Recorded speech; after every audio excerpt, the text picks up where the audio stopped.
안녕하세요. 사연에 빠지다의 DJ 민영입니다. 오늘 사연자는 드라마에서나 봤던 신기한 일이 본인에게도 일어났다는데요. 과연 어떤 사연인지 들어보겠습니다. 오늘도 두 가지 사연 준비되어 있는데요. 끝까지 함께 해주실 거죠? 그럼 오늘의 사연 바로 시작해 볼게요. 구독과 좋아요 잊지 말고 꾹 눌러주세요. 안녕하세요. 저는 결혼한 지 20년을 훌쩍 넘긴 50대 아줌마예요. 저에게 최근 믿기지 않은 일이 벌어져서 사연까지 보내게 됐습니다. 저는 주제에도 맞지 않게 유난한 시댁으로 시집오는 바람에 결혼 생활 내내 고생을 좀 하기는 했어요. 제가 처음 시집 왔을 때부터 신기했던 게 저희 시댁은 철저히 목의 중심이라는 겁니다. 몇 년 전 돌아가셨지만 저희 시아버지는 평생 집안에서 기 한 번 못 펴고 사셨어요. 특별히 잘못한 것도 없으신데 그 시대에 남자가 그렇게까지 기를 못 펴고 사는 건 처음 봤습니다. 저희 친정만 해도 아버지께서 평생 혼자 밥도 못 차려 드셔서 지금까지도 어머니가 외출하셨다가도 아버지 식사 때만 되면 들어오셔야 할 정도예요. 반면 저희 시댁은 달랐습니다. 시어머니는 사업이 바쁘셔서 일절 집안일에는 도통 신경을 쓰실 수가 없었어요. 오히려 시아버지께서 웬만한 살림은 다 하셨죠. 남편에게 듣기로는 심지어 학교 다닐 때 교복이나 운동화도 다 시아버지가 빨아주셨대요. 식사 준비는 물론 도시락도 다 시아버지가 싸주셨고요. 처음 남편에게 들었을 때는 시아버지께서 보통 아버지들보다 자상하신 정도라 생각했는데 막상 결혼해서 실제로 뵈니 그 정도가 아니더라고요. 진심 저희 시댁은 철저하게 자기 역할이 구분되어 있었어요. 시어머니께서는 밖에 나가 일만 하셨고 아내 일은 다 시아버지께서 하셨어요. 그럴 수밖에 없는 게 시어머니는 당신 친정에서 대대로 내려오는 수출입 사업을 일찍이 물려받아 운영해 오셨더라고요. 시어머니께서 워낙 똑똑하고 셈이 빨라 다른 아들들을 다 제치고 집안에서 가장 중요한 사업을 물려받으셨답니다. 시어머니께서 사업을 물려받아 처음 시작하셨을 때는 여자라는 이유만으로 다른 형제들에게 무시도 당하고 회사 직원들이나 임원들이 못마땅해하기도 했지만 시어머니께서 금세 실적을 내며 당신을 무시했던 사람들의 코를 다 납작하게 해주셨대요. 사실 저야 결혼 전까지 서울의 작은 회사에서 직장생활만 하던 사람이라 시어머니 사업이 어느 정도 규모인지 예상도 못했었는데요. 막상 결혼한다고 인사드리러 포항까지 직접 내려가 보니 규모가 어마어마하더라고요. 시부모님께서 사시는 집만 해도 꼭 대궐 같았어요. 거기다가 시어머니께서 얼마나 바쁘신지 결혼 허락을 받으러 인사드리러 간다고 남편이 미리 말을 했는데도 시어머니는 한밤중이 돼서야 집에 돌아오셨어요. 심지어 제가 온다는 걸 깜빡하신 것 같더라고요. 우리 보여사가 워낙 일이 많은 사람이라 우리도 원래 잘 못 보는데 오늘은 우리 막내 며느리들 친구 온다고 꼭 들어온다고 했어. 늦게라도 꼭 들어올 테니까 오늘은 우리 집에서 하루 놀다 자고 가요. 안 그래도 남편 말이 포항이 서울에서 너무 멀기도 하고 당일치기로 내려가서는 어머니를 못 만날 수도 있다고 해서 하루 자는 걸 예상하기는 했었어요. 하지만 정말로 어머니께서 저녁을 먹을 때까지 안 들어오실 줄은 몰랐어요. 시어머니께서 돌아오시기 전까지 시아버지께서 식사도 챙겨주시고 집안도 구경시켜 주셨어요. 이야기를 나눌수록 남편은 시아버지를 참 많이 닮았다는 느낌이 들었습니다. 남편도 어릴 적부터 부모님께 지원을 많이 받고 곱게 자란 사람이라 그런지 특별히 모난 구석 없이 사람이 참 동글동글해요. 그런데 남편의 다른 형제분들은 좀 달랐습니다. 남편에게는 위로 형이 둘이 있었어요. 제가 결혼 허락을 받으러 갔을 당시 두 분 다 결혼해서 동서도 위로 두 분이나 계셨어요. 남편은 다른 형제들과 달리 외국에 나가 공부하고 싶다고 해서 미국 대학에서 경영학을 공부하고 돌아와 서울에 있는 직장을 다니고 있었어요. 반면 다른 형제들은 둘 다 포항에서 대학을 다니며 시어머니의 회사에서 일하고 있더라고요. 그래서 그런 건지 분위기가 좀 다르기는 했습니다. 남편은 일찍이 독립해 나가서 학교도 외국에서 나오고 직장도 먼 데다가 막내여서 그런지 가족들과 있을 때는 애교도 많고 말도 많더라고요. 가족들끼리 모여있을 때도 남편만 조잘조잘 떠들지 다른 형제들은 말이 없었고요. 다른 아주버님들은 남편의 이야기에는 일절 관심이 없었어요. 그리고 가족들끼리 모여서는 회사 일 이야기만 했습니다. 세상 물정이라고는 잘 모르는 제가 보기엔 마치 드라마 속 재벌들을 보고 있기라도 한 것처럼 아주버님 두 분은 서로 바라보는 눈빛에서 항상 불꽃이 튀었습니다. 그리고 잠시 뒤 늦은 밤이 되어서야 시어머니께서 돌아오셨어요. 그런데 시어머니의 카리스마가 굉장하셨습니다. 등장부터가 남달랐습니다. 시어머니께서 돌아오셨다는 초인종 소리가 나자마자 가족들은 일제히 일어나 정원으로 마중을 나갔어요. 그때 정원 안으로 고급스러워 보이는 세단 3대가 줄지어 들어왔습니다. 저는 마치 뉴스에서나 본 듯한 장면 속에 들어와 있는 것 같았어요. 저는 너무 긴장해서 저도 모르게 목구멍으로 침이 꼴깍 넘어갔죠. 남편은 긴장할 거 없다고 했지만 이런 상황을 처음 보는 저로서는 손에 땀이 흥건해질 수밖에 없었어요. 시어머니는 벤츠를 타고 정원으로 멋지게 등장해 정장을 차려입은 비서의 수행을 받으며 차에서 내리셨습니다. 한눈에 보아도 우아한 차림의 시어머니는 그 늦은 시간에도 뒤에 있던 다른 차에서 대린 직원들에게 보고를 받으며 집 안으로 들어오셨어요. 시어머니의 뒤를 바짝 따른 아주머님들이 일에 관련해서 연신 본인들의 의견을 내세우고 있었습니다. 저는 순간 여기가 집이 맞나 싶었습니다. 꼭 회사 같았거든요. 하루 종일 일만 하고 들어와서 집까지 와서 또 일이야? 오늘 우리 막내 며느리 될 친구 온다고 했잖아. 같이 저녁은 못 먹어도 잠깐 앉아서 인사라도 해야지. 시어머님이 너무 바쁘셔서 인사할 타이밍도 못 잡고 있던 제가 안쓰러웠는지 시아버지께서 먼저 나서서 저를 소개해 주셨어요. 아, 맞다. 그게 오늘이었나? 반가워요. 나 종우 엄마 되는 사람이에요. 서울에서 내려왔다고 했죠? 내가 이번 주말은 너무 바빠서 같이 밥 먹을 시간도 없겠네. 결혼 준비는 애들 아빠랑 상의해서 차차 준비해요. 그게 끝이었습니다. 반나절을 꼬박 기다려서 만난 시어머니와의 첫 만남은 5분도 걸리지 않았어요. 상의할 일이 있으면 시아버지와 알아서 하라고 한마디 하시고는 곧바로 뒤에 있던 직원들을 우르르 데리고 서재로 들어가 버리셨습니다. 남편과 시아버지는 오래 기다렸는데 미안하다고 하셨지만 저는 괜찮았습니다.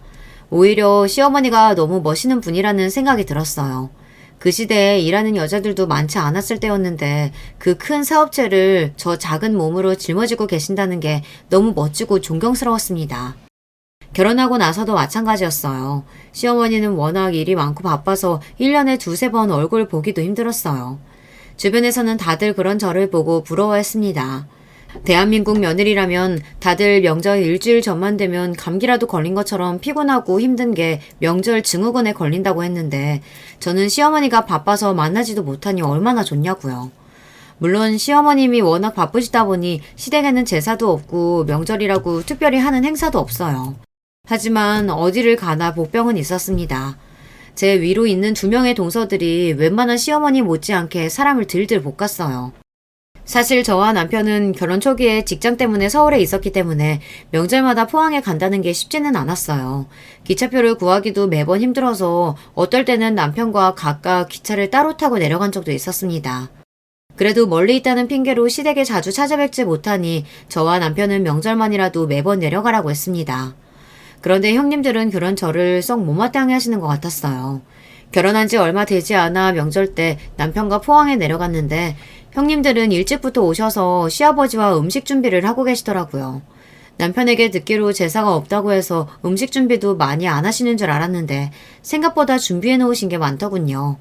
제가 시댁에 도착했을 때 이미 전이랑 반찬도 다 해놓으시고 정리하느라 바쁘시길래 죄송해서 뭐라도 거두려고 눈치를 보고 있었어요. 아유, 이렇게 많은 걸 벌써 다 하셨어요? 종우 씨 말로는 제사도 안 지낸다고 하던데 전이랑 반찬이랑 많이 하셨네요. 이번에 기차표 구하기가 너무 힘들어서 제가 너무 늦었어요. 다음번엔 미리미리 예약해서 일찍 내려올게요. 저는 형님들 눈치가 보여 애써 웃으며 다음엔 더 일찍 오겠다고 이야기했습니다. 사방님이 자기 와이프 힘들까봐 일부러 기차표도 늦은 시간 예약하고 우리 하는 것도 없다고 하셨나 보네. 어머님이 다른 건 몰라도 명절 음식 좋아하셔서 매번 남들 제사 지내는 것처럼 똑같이 다 해. 그래, 동서. 결혼하고 첫 명절이라 뭘 모르면 우리한테라도 연락해서 물어봤어야지. 사방님 말만 고지고대로 들으면 어떡해. 아유, 허리야. 이번엔 동서 하나 더 생겨서 좀 덜 힘들까 했는데 이건 뭐 오히려 입만 늘어서 더 힘들었네. 죄송해요. 제가 형님들께라도 먼저 연락드렸어야 했는데 생각이 짧았어요. 형님들이 음식 준비하느라 허리가 끊어질 것 같다고 연신 이야기하시는데 민망해서 가만히 있을 수가 없더라고요. 누가 보면 손님인 줄 알겠어? 명절 전날 아침에 떡하니 오고. 원래 명절이라는 게 장보고 재료 손질하는 게 더 일이라 음식하기 전에 사람이 더 필요해. 그러니까 다음 명절부터는 하루 전날에 내려와. 심지어 저도 일찍 준비해서 온다고 명절 시작하자마자 내려온 건데 다음 명절엔 회사에 하루 휴가 내서 아예 명절 시작하기 하루 전날 출발을 하라네요. 그래야 장도 보고 재료 손질도 한다고요. 남편이야 그럴 필요 없다고 했지만 같은 며느리 입장에서 막내인 제가 형님들 말을 듣고도 모른 척하는 건 있을 수 없는 일이었습니다. 그 이후부터는 회사에 눈치가 보이더라도 명절 전에 하루 휴가를 내서 일찍 포항에 내려갔어요.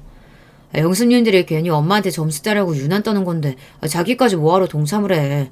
난 엄마 회사에서 일할 생각도 없고 물려받을 생각도 없어서 자기가 괜히 엄마 눈치 볼 필요 없어. 남편 말은 아주버님 두 분 다 시어머님 회사에서 일하다 보니 서로 경영권 싸움을 하는 거랍니다. 시어머니께서 아직 누구에게 회사를 물려주겠다 명확하게 하지 않으셔서 형님들까지 나서서 시키지 않아도 알아서 시부모님께 잘하는 거래요. 그 이야기를 듣고 보니 상황이 이해가 됐습니다. 사실 명절이라고 시어머니께서 시댁에 계신 것도 아니에요. 오히려 명절이면 시어머니는 시댁에 안 계셔도 아주버님들이랑 형님들만 내내 시댁에 계셔요. 언제 시어머니께서 오실지 모르니 서로 시어머니에게 잘 보이려고 경계하면서 집에 가지 않더라고요. 한 번은 이런 적도 있었어요. 형님들이 음식을 다 해놓고 잠깐 맥주를 사러 가신 적이 있었죠. 그 사이 제가 설거지를 하고 있었는데 시어머니께서 들어오신 거예요.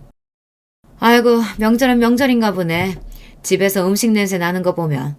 암튼 우리 며느리들 대단하다니까. 시어머니라는 사람은 매일 밖으로 쏘다니느라 아무것도 할 줄 모르는데 어쩜 이렇게 알아서들 척척 잘할까. 시어머니는 당신은 살면서 명절날 전 한 번 안 뒤집어 봤다고 하시며 주방에 잔뜩 만들어둔 음식을 보고 눈이 휘둥그레지셨습니다. 당신이야 원래 돈 버는 거 말고는 할 줄 아는 거라고는 없잖아. 아이고 불쌍한 우리 어머니 아버지. 며느리 한 번 잘못 얻어서 제사밥 한 번을 못 얻어 드시지. 나 참. 살아계실 때 며느리 덕분에 으리으리한 집에서 사시면서 평생 돈 걱정 안 하고 사시게 했으면 됐지. 죽어서 제사밥이 다 무슨 소용이야. 내가 또 이기지 못할 괜한 소리를 꺼냈네. 됐다 됐어. 오랜만에 명절날 모인 건데 괜히 얼굴 붉히지 말자고. 시부모님이 티격태격 하시는 모습을 보고 있으면 뭔가 부부가 바뀐 것도 같았습니다. 시아버지는 평생 집안일에 신경 쓰지 않고 바쁜 시어머니를 원망했고 시어머니는 당신 덕분에 온 가족이 잘 먹고 잘 살았으면 된 거 아니냐고 하셨거든요. 그러다 보면 결국은 시아버지께서 항상 졌어요. 시어머니 덕분에 다들 돈 걱정 안 하고 산 건 맞는다고요. 어머니 식사 안 하셨죠? 금방 전이랑 잡채 해뒀는데 바로 상 차려드릴게요. 저는 아무래도 서울에 살다 보니 시어머니를 자주 뵙지 못했어요. 그러다 보니 뵐 때마다 새롭고 어색했습니다. 뵐 때마다 항상 긴장돼서 매번 어려웠어요. 기름 냄새 맡으니까 배가 고프긴 하네. 어디 우리 막내 며느리 솜씨 좀 볼까? 형님들이 다 하시고 저야 옆에서 거들기만 했죠. 잠시만 계세요. 금방 차려드릴게요. 막내가 나이도 어리고 일만 해서 집안일은 통 못할 줄 알았는데 얼마나 손이 빠르고 야무진지 몰라. 당신보다 훨씬 낫다니까? 그래? 나는 밖에 일만 하느라 집안일은 통 모르는데 막내는 일까지 하면서 음식도 할 줄 알고 대단하다. 시아버지와 시어머니께서 연신 제 칭찬을 하시니 몸둘 바를 모르겠더라고요. 그런데 그때였어요. 마침 맥주를 사서 들어오신 형님들께서 시어머니를 보자마자 놀라서 후다닥 달려왔어요. 어머, 어머님 오셨어요? 오실 줄 알았으면 미리 상 차려두는 건데 잠깐 슈퍼 다녀오느라 잠깐 자리 비운 사이에 오셨네요. 동서, 갈비찜도 있는데 얼른 드리지 않고 뭐 했어? 전이랑 잡채는 한 번 더 데우지. 사람 참 일 안 해본 티가 여기서 나네. 큰형님은 들어오자마자 저를 한번 쏘아보시더니 혼자 호들갑을 떨며 제가 차려놓은 상을 하나하나 꼬투리 잡더니만 제대로 상도 안 차리고 뭐 했냐고 구박을 했어요. 형님, 제가 할게요. 형님 음식하느라 너무 힘들어서 오자마자 맥주 한 잔 드시고 싶다고 하셨잖아요. 동서, 아직 한낮인데 맥주는 무슨 맥주야. 그냥 계속 간을 봤더니 입이 짜서 이따가 먹으려고 사온 거지. 다들 음식하느라 고생했는데 맥주 한 잔씩 하면 어때? 상 차린 김에 다 같이 모여서 먹자. 우리 아들들은 뭐하나? 동서, 뭐해? 얼른 가서 다들 오시라고 해야지. 젊은 사람이 왜 그렇게 굶떠? 형님들이 나타나서 순간 분위기가 이상해졌습니다. 그전까지는 시부모님도 음식하느라 고생했다고 애써 다독여 주셨는데 형님들은 시어머니가 무슨 말만 하면 서로 잘났다고 떠드느라 난리를 치더라고요. 그러다가 괜히 저에게 불똥이 튀었어요. 자꾸만 제 옆구리를 찌르면서 이래라 저래라 말이 많았습니다. 형님들은 마치 무슨 잘 보이기 대회에 나오기라도 한 사람들처럼 호들갑을 떨었습니다. 심지어 가족들이 모두 모여 식사하는 동안은 서로 헐뜯기 바빴어요. 어머님, 이 소갈비 좀 드셔보세요. 이게 어떤 소갈비냐면요. 어머님도 현대기업의 오전무 아시죠? 오전무 아들 결혼할 때 저희가 좀 잘 챙겨줬더니 이번 명절에 고맙다고 이 비싼 소갈비를 보낸 거 있죠? 이 사람이 이렇게 거래처 관리를 잘한다니까요. 오전무면 나도 잘 알지. 예전에 구멍가게 할 때부터 열심히 하던 친구잖아. 내가 바빠서 요즘 통 못 만나서 그렇지. 거기야 우리 회사의 중요한 거래처야. 내가 말 안 해도 큰애 네가 알아서 잘 챙겨. 그럼요 어머니. 제가 당연히 알아서 잘하고 있죠. 근데 거래처에서 이런 뇌물 막 받아도 돼? 안 그래도 형 거래처 사람들하고 회식도 너무 자주 하고 개인적인 행사에도 너무 자주 드다닌다고 직원들이 말들이 많던데. 하긴 옛날이나 서로 주고받는 게 미덕이었지. 요즘은 그러면 큰일 나요. 아유 근데 고기가 너무 질기다. 이거 국산도 아니고 호주산인가 봐요. 동서가 뭘 한다고 나서. 그리고 이거 내가 확인했는데 호주산 아니고 국산이거든. 그러니까요. 형님은 그 비싼 한우를 받으시면 어떡해요. 괜히 나중에 꼬투리라도 잡히면 어쩌려고. 저는 밥이 입으로 들어가는지 코로 들어가는지 모를 정도로 식사 자리가 불편했습니다. 그때였어요. 잠자코 아주버님들과 형님들의 대화를 들으시던 시어머니께서 자리에서 벌떡 일어나 식탁을 손바닥으로 내리치셨어요. 어허, 그만 안 해? 너희 둘 다 나이 들어서도 서로 못 잡아먹어서 안달이니 내가 너희 둘한테 마음 놓고 회사를 맡기겠어? 어이구, 한심해서 뭔. 결국은 시어머니께서 호통을 치고 나서야 아주버님과 형님들은 입을 딱 다물었어요. 열심히 서로 눈을 흘기고 있기는 했지만요. 당신이 몇 년째 애들 회사 데려다 놓고 연신 저울질만 하니까 그렇지. 그러니까 되도록 빨리 앞으로 회사 누구한테 맡길 건지 당신이 결정을 해줘. 당신이 회사 일에 대해서 뭘 한다고 나서 나도 다 고민하고 있거든. 그러니까 되도록 빨리 결정해주면 되잖아. 이러다가 형제들끼리 의만 더 상하겠어. 둘 중에 한 놈이라도 내 마음에 딱 드는 놈이 있어야 결정을 하지. 이건 뭐 둘 다 고만고만하니 결정할 수가 있어야지. 시어머니는 혀까지 끌끌 차시며 누구 하나 마음에 쏙 드는 사람이 없다고 하셨어요. 그 모습을 보고 나니 아주버님들과 형님들이 왜 그렇게 서로 경쟁하고 시어머니에게 잘 보이려고 하는지 조금은 이해가 되더군요. 어머니, 옛날에 형만한 아우 없다고 했어요. 그래도 제가 이 집안의 장남인데 당연히 저한테 주셔야죠. 회사 경영에 형 동생이 어딨어. 회사에 보탬이 되고 일 잘하는 사람이 물려받는 거지. 또 시작이었습니다. 조금 잠잠해질만 하면 금세 다시 불이 붙었어요. 이게 어디 형 앞에서 꼬박꼬박 대들어. 너처럼 감정적이고 너밖에 모르는 놈이 회사를 어떻게 경영한다 그러냐? 누가 누구더러 감성적이라고 하는지 모르겠네. 지금 여기서 제일 감성적인 건 형이거든? 이거 봐, 이거 봐. 이런 놈들한테 회사를 어떻게 맡겨? 아휴, 나이도 점점 먹는데 걱정이다, 걱정이야. 내가 이러다가 실순까지 회사 경영에서 손을 못 대게 생겼어. 언제나 꼿꼿하고 이성적으로 보이시던 시어머니도 자식들 앞에서는 어느 부모와 같았습니다. 본인은 30대 취임해서 잘만 회사를 이어왔는데 50이 다 된 자식들이 누구 하나 믿을 놈이 없다면서 잔소리를 하셨어요. 그 모습을 보는데 시어머니께서 누구보다 회사를 아낀다는 느낌이 들었습니다. 혹여나 당신이 잘못한 선택을 했다 회사가 피해라도 입을까 걱정하시는 게 그대로 느껴졌어요. 그때까지만 해도 아주버님들이고 형님들이고 분위기가 살벌해서 저나 남편은 그 경쟁에 참여하지 않아 다행이다 싶었습니다. 시어머니의 회사가 아무리 탐나고 욕심이 나도 저는 성격상 가족들끼리 저렇게까지는 못할 것 같았거든요. 그런데 인생이라는 게 계획대로 되는 게 아니더군요. 몇 년 후 갑자기 저와 남편이 포항에 내려가야 하는 상황이 생겼습니다. 당시에 아이가 초등학교에 다니고 있었는데 남편이 구조조정 대상자가 됐어요. 그때 저와 남편은 결혼 생활 중에 가장 힘든 시기를 보냈던 것 같아요. 하필이면 그때 살던 전셋집도 보증금을 올려줘야 하는 상황이었는데 당장 돈이 없어서 이사도 해야 하는 상황이었거든요. 만약 남편이 회사까지 잘리면 저희는 당장 어떻게 해야 할지 앞이 막막했습니다.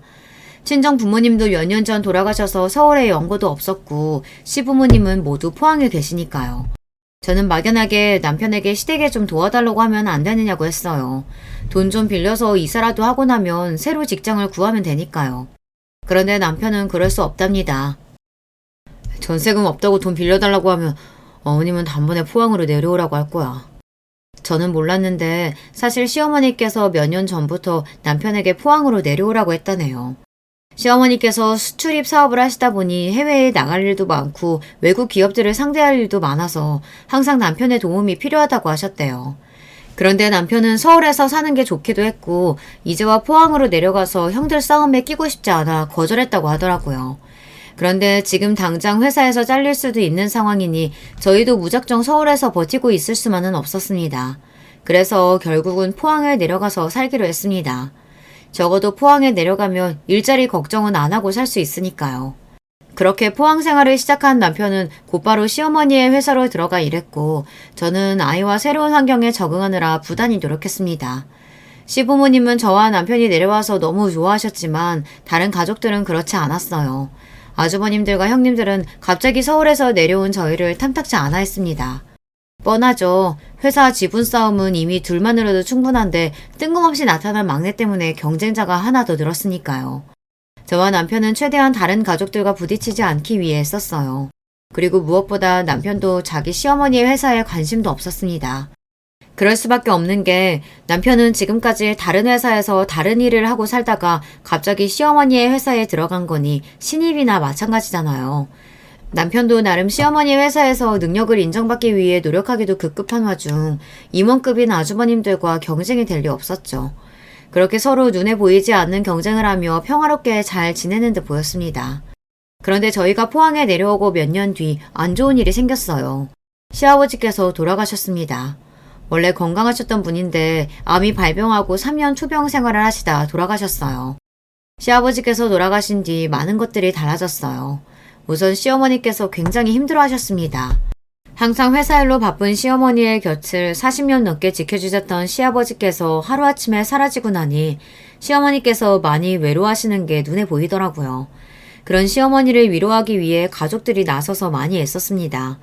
큰형님은 시어머니를 모시고 살겠다고까지 했는데 시어머니께서 거절하셨습니다.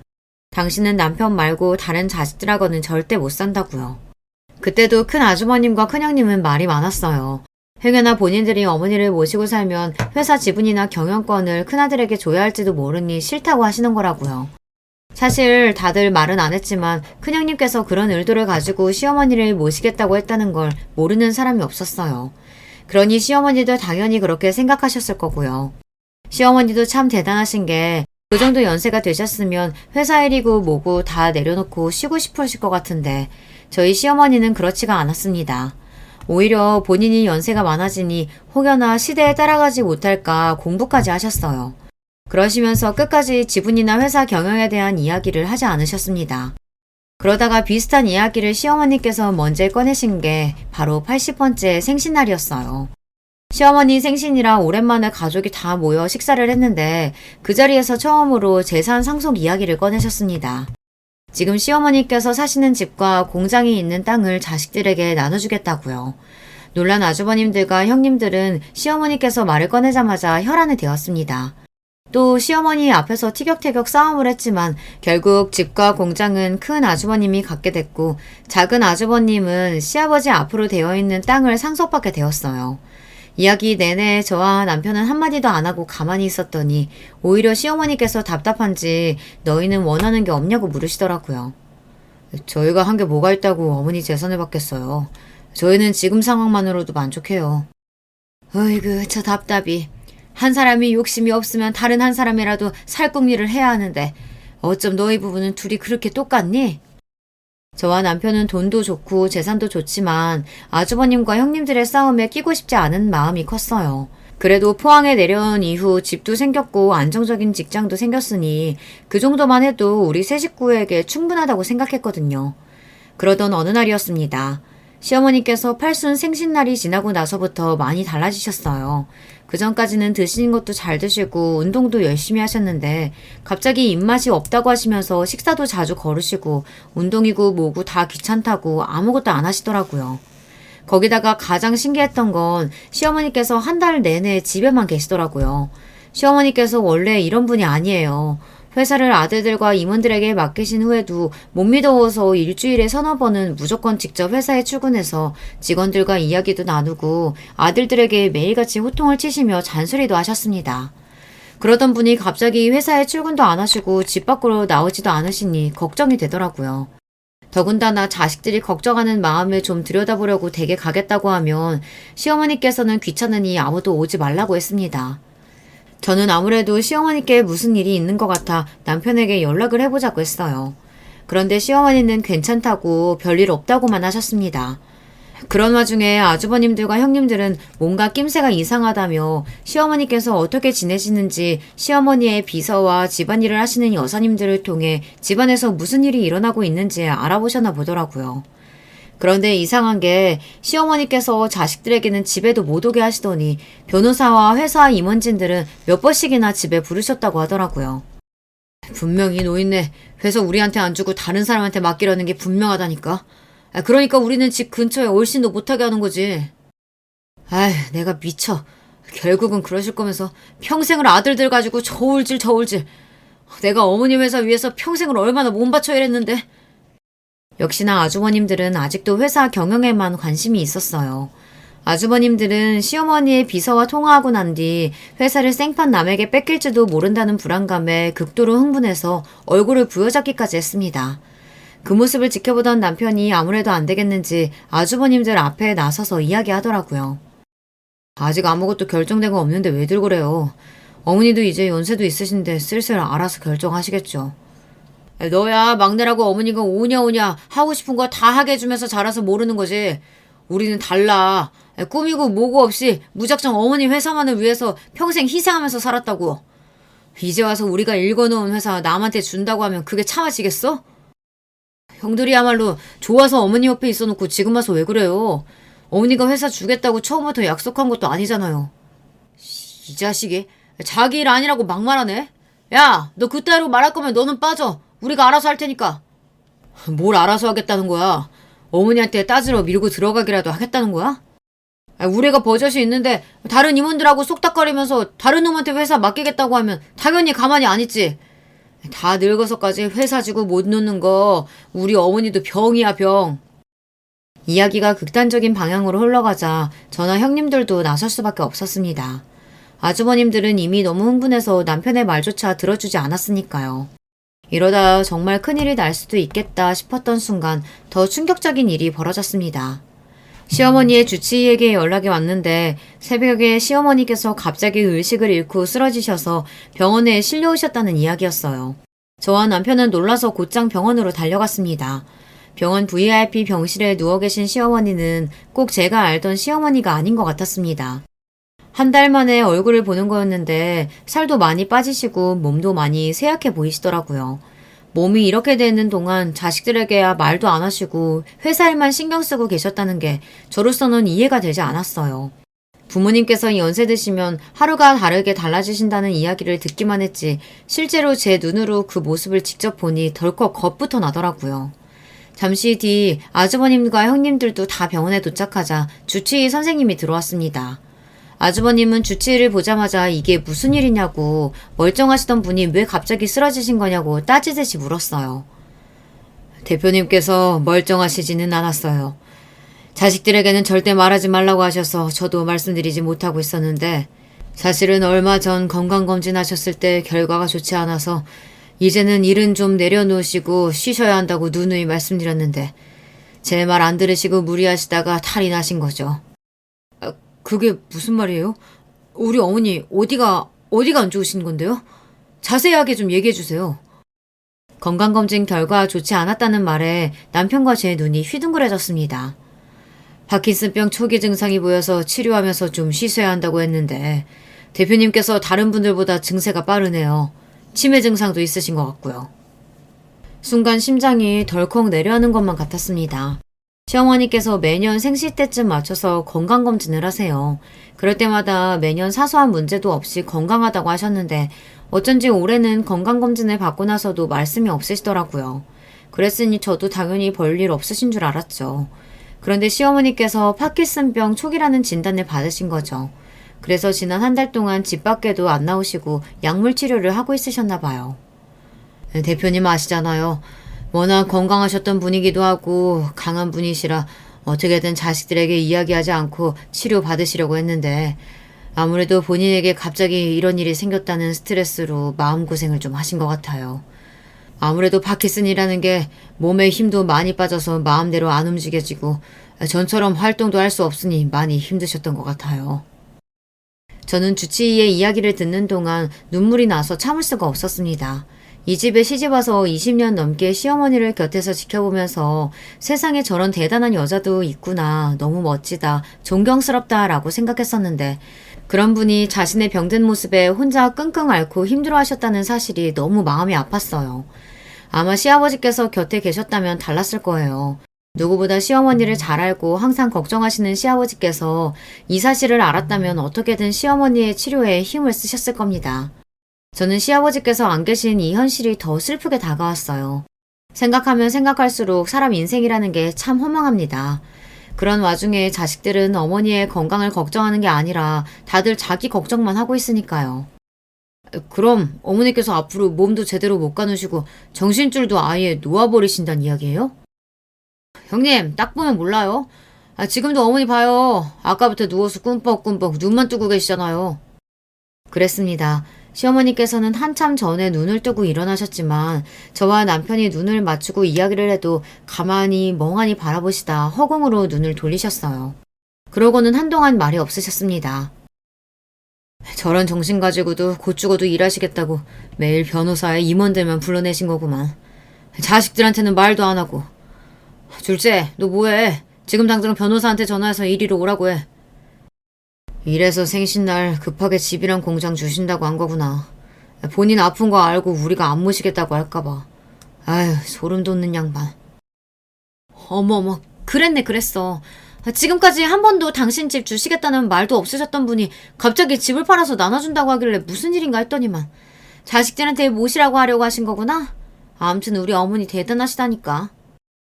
젊어서 같이 살자고 그렇게 이야기할 때는 들은 척도 안 하시더니만 본인 수중 못 쓰게 되니까 자식들 부려먹으려고 하신 거지 뭐.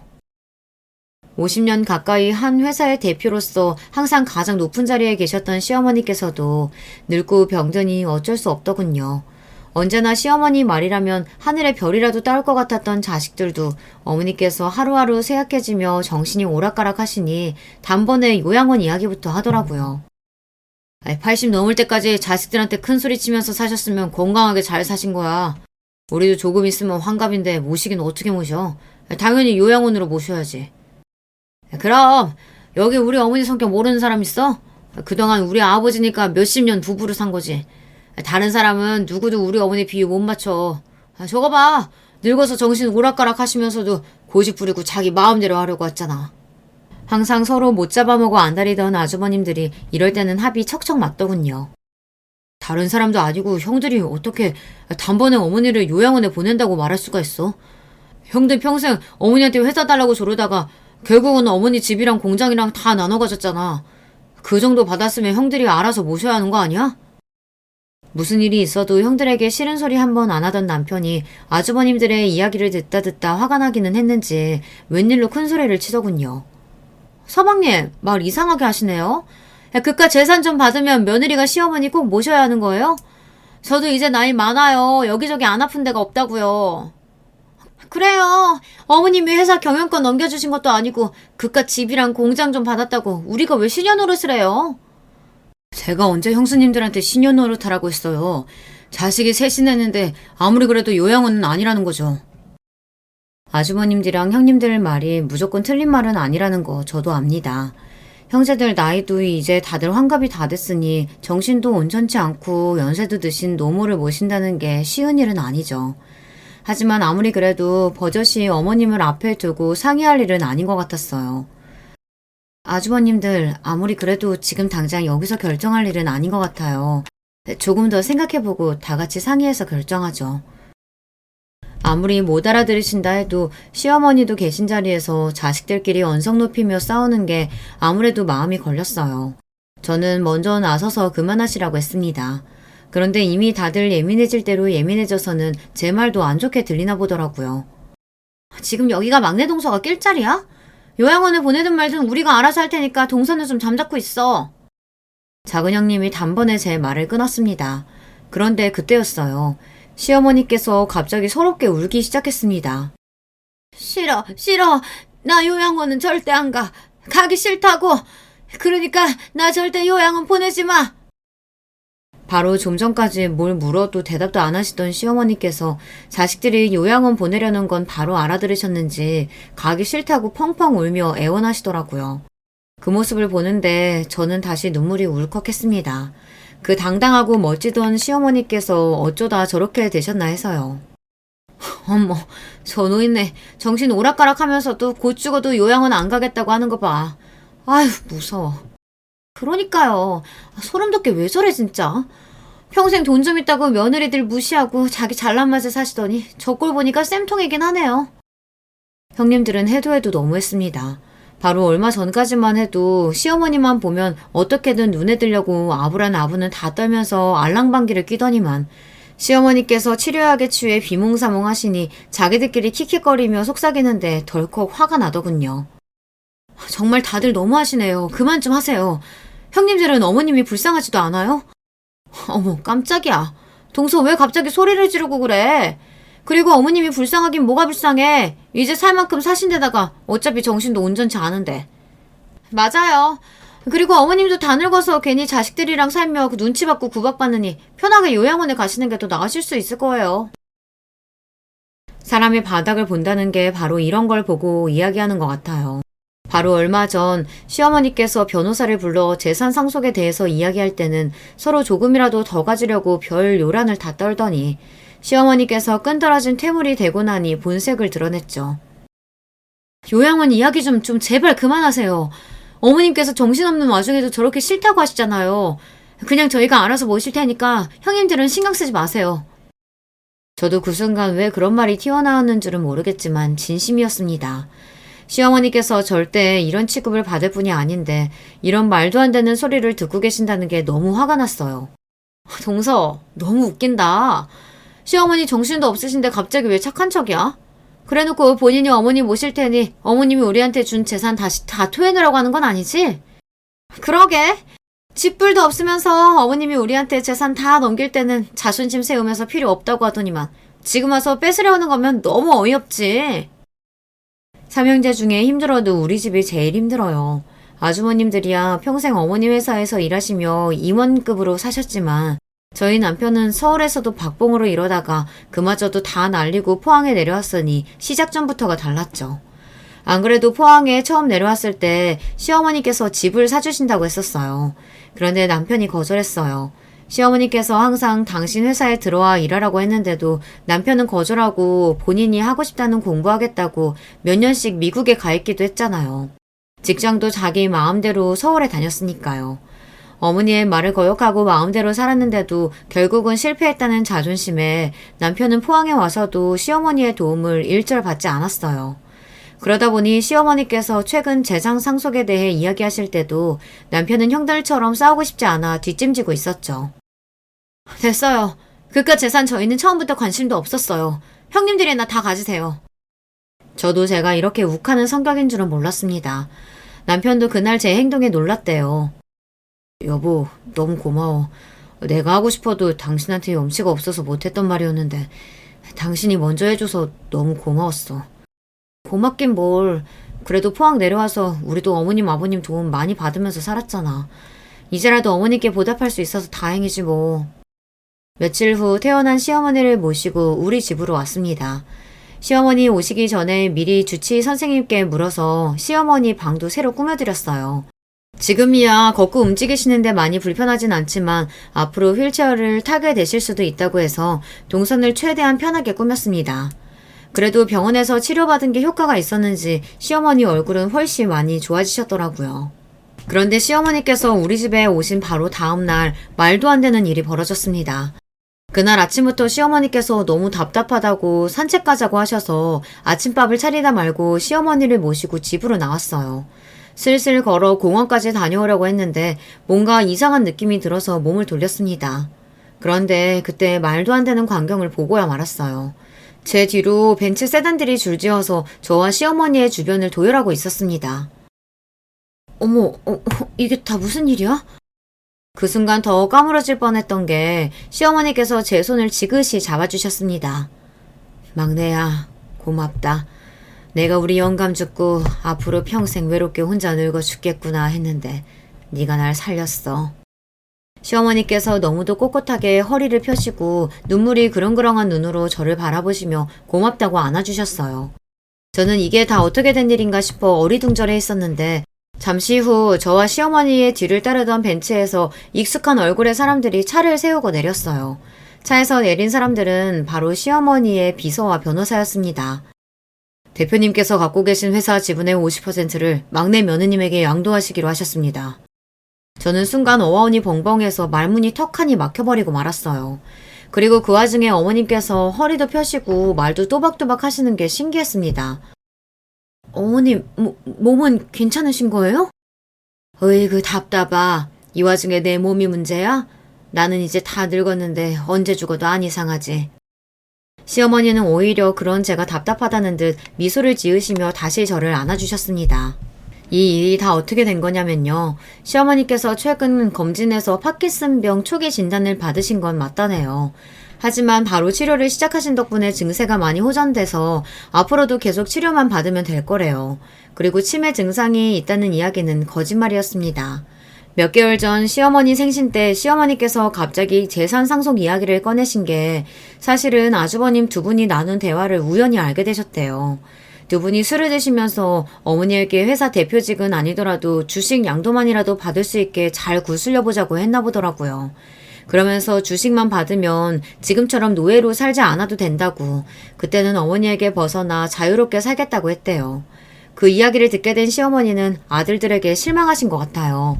그동안 회사를 물려받으려고 당신한테 잘한 거야 진작 알고 있었지만 부모에 대한 마음이 정말 재산 말고는 관심이 없는 건가 싶어서 많이 외로우셨대요. 그래서 주치의에게 부탁해 치매 이야기를 하게 된 겁니다. 과연 다 잊어버리고 잃게 된 어미에게 자식들은 어떻게 반응할지 궁금해서요.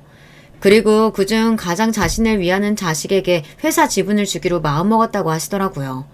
그렇게 저에게 생각지도 못한 선물이 생겼습니다. 사실 저는 회사 일에 대해 전혀 모르다 보니 지분이 뭔지 50%가 얼마나 큰 숫자인지도 몰라요. 그래서 시어머니에게 필요 없다고 했습니다. 하지만 시어머니는 그럴 수 없다고 했어요. 이제 내가 언제 죽어도 이상할 게 없는 나이인데 내가 지분 정리도 안 하고 갑자기 죽어봐라. 저 못된 년놈들이 가만히 있겠어? 제일 현명하고 착한 네가 제일 많은 지분 가지고 있어야 우리 회사 지금처럼 지킬 수 있는 거지. 네 남편이랑 잘 상의해서 내 회사 잘 좀 지켜줘. 시어머니의 간절한 눈빛에 저는 더 이상 거절할 수가 없었습니다. 덕분에 50이 넘은 나이에 저는 요즘 회사에 매일 출근해서 시어머니와 임원분들에게 회사 일을 배우고 있어요. 남편도 많이 도와주고 있고요. 물론 갑작스러운 상황에 당황한 건 저보다 아주버님과 형님들이었어요. 한동안 난리가 났었어요. 아주버님들은 시어머니에게 쫓아가 자식들을 가지고 어떻게 이런 사기를 칠 수 있냐, 그렇게 난리를 쳤고, 형님들은 매일같이 저를 찾아와 행패를 부리며 당장 시어머니에게 지분을 받지 않겠다고 하라고 했어요. 하지만 저는 들은 척도 하지 않았습니다. 물론 형님들이 와서 소리를 지를 때마다 가슴이 쫄리기는 했지만 애써 당당하게 있었어요. 이제 저는 예전에 순진했던 막내 동서가 아니라 어머니께서 평생을 바쳐 일궈낸 회사의 최대 지분자니까요. 그리고 가장 중요한 건 세상에서 가장 든든한 시어머니께서 제 뒤에 계시다는 겁니다. 끝까지 난리를 칠 것 같던 아주버님들과 형님들도 이제는 현실을 받아들이기로 했는지 시어머니에게 남은 지분 50%를 어떻게든 받아내기 위해 혈안이 되어 있어요. 다시 보기 꼴사 나올 정도로 아부를 해요. 저에게도 마찬가지고요. 동서, 우리가 벌써 가족으로 산 지도 20년이 넘은 거 알지? 어머니께서 동서 제일 이뻐하시니까 우리 얘기 좀 잘해줘. 어차피 우리가 다 나눠 가져도 동서보다 지분 약하잖아. 그러게. 우리가 아무리 바랄게도 어차피 동서는 못 이기는데 너그럽게 어머님한테 좋게 이야기 좀 해줘. 참, 동서 회 좋아하지? 우리 오랜만에 나가서 회 먹을까? 내가 살게. 부담스러워 죽겠습니다. 하지만 매일 기호반장하고 재수없던 형님들이 제 앞에서 어쩔 줄 몰라 머리를 조아리는 모습이 마냥 싫지만은 않아요. 당분간은 좀 즐겨보려고 합니다. 요즘 저의 가장 큰 관심거리는 회사 일과 시어머니의 건강이에요. 파킨슨병이 치매에 걸릴 확률이 높다고 해서 저는 매일 밤 시어머니와 고스톱을 칩니다. 치매 예방 차원에서 말이죠. 저에게 이런 영화에서나 나올 법한 일이 생길 줄 몰랐는데 요즘 같으면 참 인생이 살만하다는 생각이 듭니다. 저의 인생 이야기 끝까지 들어주셔서 감사해요. 여러분께도 영화에나 나올 법한 기적 같은 일이 생기시길 바라겠습니다. 감사합니다. 안녕하세요. 이제 칠순이 조금 지난 할머니입니다. 저는 살아온 삶이 순탄치 않았습니다. 하나뿐인 아들내미 하나 바라보며 평생을 헌신해왔고 이제야 말년을 좀 즐겁게 보내나 싶었더니 글쎄 어쩌면 세상이 저를 또 그렇게 가만 안 두는지요. 벌써 10여 년이 지난 얘기인데 문득 생각이 나서 여러분께도 들려드리고자 이렇게 몇 자 적어보내니 함께 들어주셨으면 좋겠습니다. 먼저 제가 살아온 얘기를 좀 하겠습니다. 저는 한국전쟁이 끝난 지 얼마 안 되었을 때쯤 북새통이나 다를 바 없었던 부산의 한 시골 마을에서 장녀로 태어났습니다. 여담입니다만 부산은 서울처럼 사거리 신호등보다 회전교차로가 훨씬 많은 것 다들 아시죠? 그것은 6.25 때 부산에 몰려든 수많은 인구가 많이들 정착을 하면서 도시계획이 제대로 세워지지 않은 상태로 인구 밀도에 따라 그때그때 구획을 정비해 나가다 보니 도로를 가지런히 정비할 수 없었기 때문이라고 해요. 그만큼 제가 자랐던 부산은 정말 사람도 많고 사건도 많은 곳이었습니다.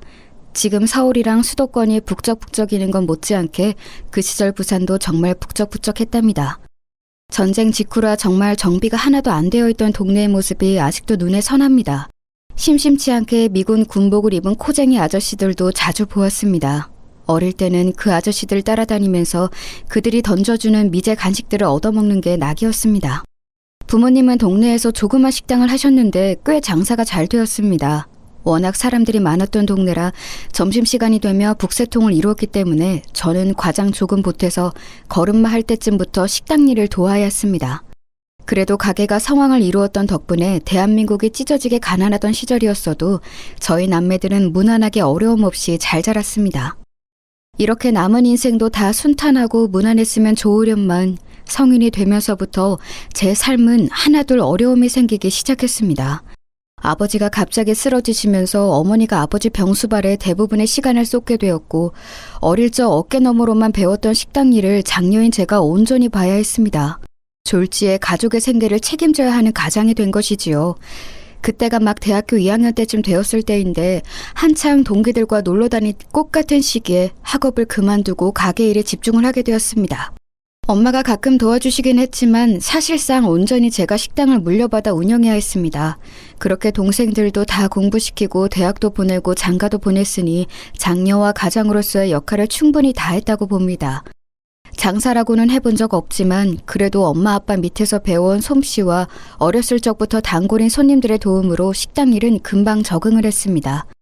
남동생들도 한 번씩 일을 도와주었고요. 하지만 꽃다운 나이에 생계에만 몰두해야 하는 제 상황이 서글프기만 했습니다. 그렇게 일찌감치 부모님의 식당을 물려받아 20대 대부분의 시간을 보내고 있을 무렵 제 또래보다는 비교적 늦게 선자리가 들어왔습니다. 상대방은 건넌 마을에 있는 초등학교의 교사였는데 건실하고 착한 청년이었습니다. 그때까지 연애라고는 한 번도 해본 적이 없었고 동생들도 책임져야 했기 때문에 결혼도 거의 포기하고 있었습니다. 요즘 나이에 20대 후반이면 애기나 다를 바 없지만 그때는 정말 주변에서 다 노처녀라고 했을 정도니까요. 부모님과 남동생들은 제가 영원히 결혼을 하지 않을 줄 알았다고 합니다. 그렇게 뒤늦게 시작한 연애에 시간 가는 줄 몰랐습니다. 어느덧 정신 차려보니 이 사람과 결혼을 결심했고 또 정신 차려보니 식장에 들어서고 있었습니다. 동네에서는 노처녀가 드디어 시집간다고 난리도 아니었습니다. 동네 잔치가 며칠씩 이어졌습니다.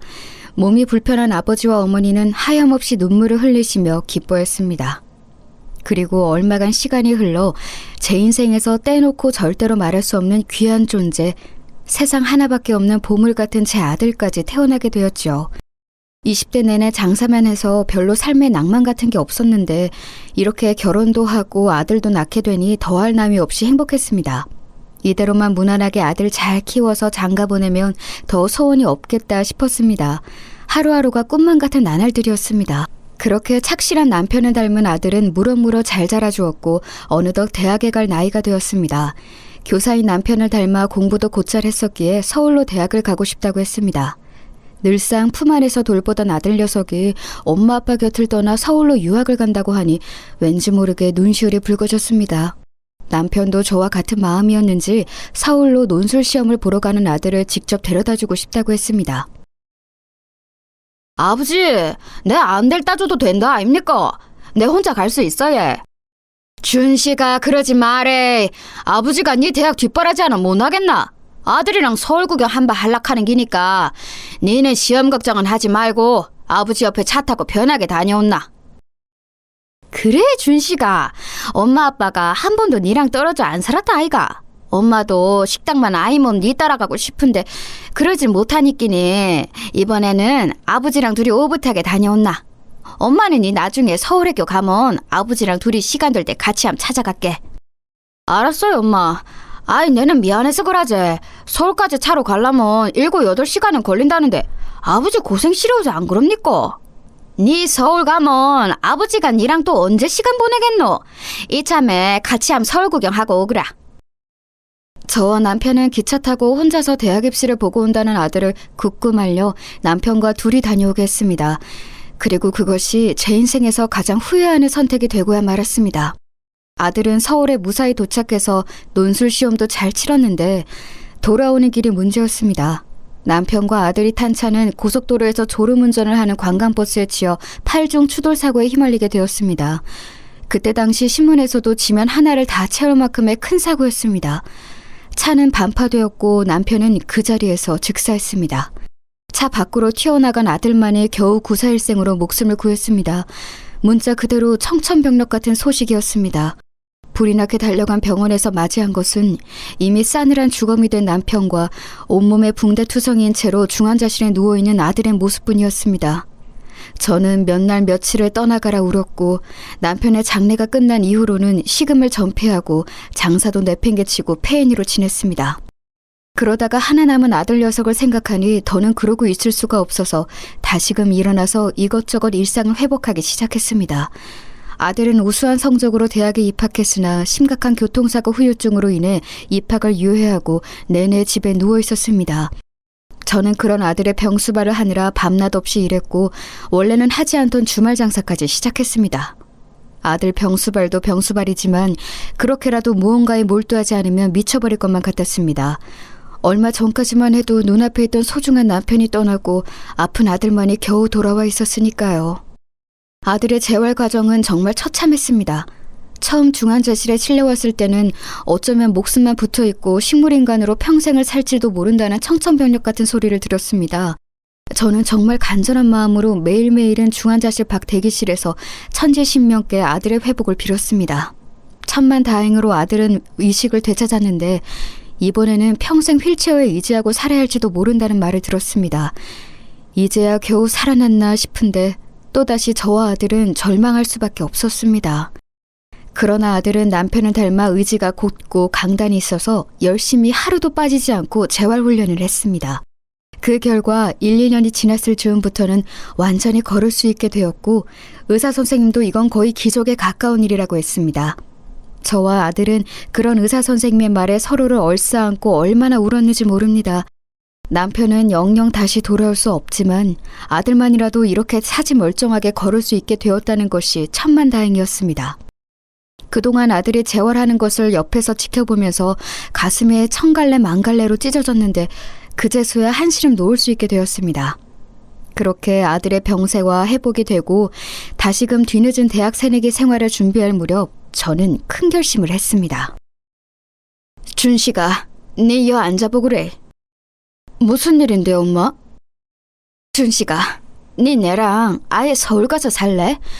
엄마는 여 있으면 계속 너그 아버지 생각이 나서 더는 못 있겠다. 어차피 네 몸도 안 좋은데 학교 다닐락 하면 엄마가 같이 있는 게 안 낫겠나? 엄마 내한테는 반가운 소리긴 한데 엄마는 평생을 여 부산에서 살았다 아인겨. 서울은 눈 뜨면 코 베긴다는데 일평생 여서만 장사한 엄마가 서울살이 할 수 있겠습니까? 엄마 걱정은 마이 그래. 엄마가 그래도 여서 수십 년 장사하면서 산전수전 다 겪었다 아이가. 서울 네 학교 근처로 조그맣게 구멍가게 하나 열어서 장사하면 네 장계 갈 때까지는 충분히 뒷바라지 할 수 있을 기다. 서울 사는 네 외삼촌이 가게 자리랑 다 알아봤다 카이. 아이고 장계는 무슨 장계요. 내는 엄마 마음만 번하면 어쩌든지 상관없으니까. 그러면 그라입시다. 대신에 언제든 힘들면 다시 내려올깁니다. 내 때문에 엄마 서울서 고생하면 그건 또 싫다 아닙니까? 알았다. 엄마 걱정은 말고 얼른 서울 갈 준비하자. 저는 그렇게 평생을 터잡고 살아왔던 부산을 떠나 아들과 함께 서울로 이사하였습니다. 남편의 잔상을 지우고 아직 몸이 완전히 성치 않은 아들을 곁에서 돌보기 위해 결단을 내린 것입니다. 서울에서 조그맣게 부동산을 하던 남동생의 도움을 받아 아들 학교 근처로 가게를 얻었는데 제법 장사가 잘 되었습니다. 조그만 주택을 식당으로 개조한 곳을 헐값에 매입해서 수리하고 나니 제법 그럴싸했는데 그런 감성이 주변 학생들과 주민들에게 잘 맞아떨어졌나 봅니다. 그렇게 아들은 저의 지원 아래 대학을 무사히 마치고 좋은 곳에 취직도 하였습니다. 얼마 지나지 않아서는 색시될 사람도 데리고 와서 결혼을 하겠다고 하는데 감회가 새로웠습니다. 남편 그렇게 떠나보내고 혼자서 아들 뒷바라지하면서 정말 쉽지 않은 나날들이었는데 그 아들이 이제 다 커서 장가를 간다고 하니 눈물이 멈추지가 않았습니다. 아들의 결혼식 날 남편의 빈자리를 대신해 남동생이 혼주석에 같이 앉았는데 하염없이 눈물 흘리는 저를 위로하며 이렇게 말했습니다. 누나, 인자는 누나 할 일 다 했다. 준식이도 장가 보내고 했으니까 인자는 누나 인생 즐기면서 살아야 안 되겠나? 누나는 그래도 된다. 아이고, 내는 이제 이 생에서 할 일 다 했다. 즐기고 말고 할 게 어딨노? 준식이 저렇게 다 컸는데 이제는 진짜 죽어도 여한이 없다. 너 그 소리가 죽기는 누가 죽는다 카노? 꼭 벽에 똥 치를 때까지 살그래. 인자는 재혼도 좀 하고 알았나? 일마가 남사스럽게 또 그 소리가. 인자 막 준식이 장가 보냈다. 택도 없는 소리 하지 말해. 남동생은 늘 혼자 지내는 저를 안타깝게 여겨 사별 이후에 계속해서 새로운 결혼 생활을 할 것을 제안해 왔었습니다. 싫다는데도 몇 번을 선자리를 마련하고 가게에 자기가 아는 형님들을 데리고 오기도 했습니다. 하지만 저는 남편의 잔상이 지워지지도 않았고 아들 뒷바라지 하느라 그럴 여력이 없었기에 남동생의 저런 말과 행동에 늘 펄쩍 뛰며 거절했었습니다. 그런데 아들이 이렇게 무사히 장가를 가서 가정을 이루는 것을 보니 이제는 제 삶의 여유를 좀 선물해도 좋겠다는 생각이 들었습니다. 그래서 아들을 무사히 장가 보내고 난 뒤에 쉬는 날에는 이런저런 모임을 나가기 시작했습니다. 그러다가 한 등산 동호회에 들어가게 되었는데 주말마다 좋은 풍경들을 보러 다니니 즐겁기가 그지없었습니다. 악착같이 살아온 지난 세월에 대해 보상을 받는다는 생각이 들었습니다. 먼저 간 남편과 이 풍경들을 함께 볼 수 있었다면 얼마나 좋을까 하는 생각도 많이 들었습니다. 그렇게 몇 개월 동호회 생활을 즐기고 있을 무렵 어느새 제 옆에 한 사람이 서 있게 되었습니다. 오랫동안 직장 생활을 하다가 퇴직한 지 몇 년이 지난 아저씨였는데 저처럼 부인과 사별한 지 꽤 오래되었다고 했습니다. 처음에는 그다지 남자로 느껴지진 않았지만 저와 같은 아픔을 가지고 있고 또 재혼하지 않고 혼자서 자식을 지극정성으로 키워온 것이 서로의 공감대를 일으키기에 충분했습니다. 그렇게 처음에는 동호회 사람들끼리 다 같이 모이는 자리에서만 만나다가 어느덧 저희 둘만 따로 시간을 보내는 날들이 잦아졌고 그렇게 저는 아주 늦은 나이에 연애란 걸 다시 하게 되었습니다. 연애라는 표현조차 너무나 민망할 정도로 늦은 나이에 찾아온 이 복잡 미묘한 감정은 저를 무척 설레게 했습니다. 이런 표현 적절할지 모르겠습니다만 늦게 배운 도둑질에 밤새는 줄 모른다고 저와 새로운 남자친구와의 연애는 정말 꿈만 같았습니다. 그동안 자식 뒷바라지 하느라고 제 인생은 거의 즐기지 못하고 살아왔는데 연애를 시작하고 나니 꼭 10대 소녀가 된 것만 같았습니다. 쉴 새 없이 연락하고 틈만 나면 맛있는 것을 먹으러 놀러 다녔고 주말이면 산이며 강이며 끊임없이 여행을 다녔습니다. 처음에는 먼저 간 전 남편을 생각하면 죄스러운 감정이 들기도 했습니다. 내게는 첫사랑이자 유일한 사랑이었던 사람인데 아무리 세상을 떠났다 해도 그 사람을 두고 새로운 사람을 만나는 게 무언가 큰 죄를 지는 느낌이 들었거든요.